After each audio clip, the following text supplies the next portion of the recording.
Coach Adam, Coach Michelle, Coach Joey, and Coach Mike, can I please have you guys to the front office? We have just been extremely fortunate to have the fantastic male role models that we actually have in our program. Tremendously fortunate, and I think a majority of them have either grown up in the program or actually recruited their friends to come into the program, and then we've developed them or promoted them into employee positions. But we specially select every single staff, so we don't settle for anything but the best. We're creating future leaders in our program, and so every year the bar raises, and we need to make sure that our staff is supremely educated as well as acting in good role models in order to develop those leaders that we really need to, to continue tomorrow and beyond. The BAS track that they have at the college, whether it's the credit or non-credit pathways, we encourage them to take whatever they're going to take. Palm Beach State has been wonderful, to be honest. They have such a variety of classes at different hours, and it allows me to come here and work here and also be a full-time student. So it's really awesome. We also encourage them to get primetime sponsorships and scholarships as well, so that they can actually come out and be debt-free when they graduate, which is absolutely phenomenal.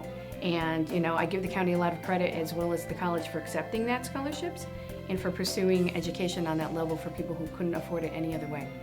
We're able to touch kids' lives and make differences in families throughout the county, and it's a great opportunity. So, I think I started off as a part-timer, just focused on, a small group of kids, and over the years it's just grown to a wider area of focus.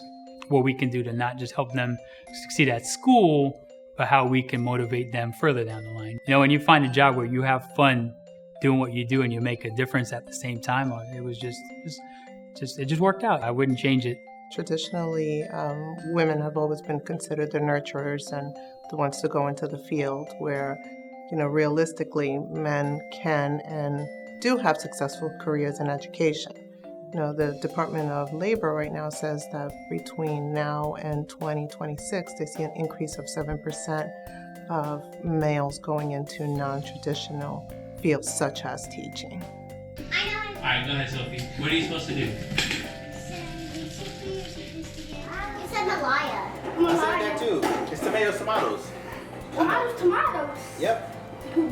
When I first started, I went to a lot of different classes and trainings. I noticed a lot of female participant staff in the trainings in the classroom. And there were a few guys in there, but I think for me what kind of stood out is we were all in there for the same thing. We were all in here to make sure that we help a child, that we care for a child. And I'm listening to the different perspectives of my female counterparts, and I'm like, wow, they don't really get the chance to kind of hear what us guys have to think, because there's not a real voice for us in here, because perception is we probably shouldn't be here. But the thing is, everybody needs somebody. So I'm just glad to be a part of a field that goes out every day and tries to impact a child's life, whether it be female or male. It's just that I think that sometimes we need to look outside the box, look outside of how are other people going to perceive us, because there are people who are dependent on us, and we need to make sure that we're just serving the people that need us.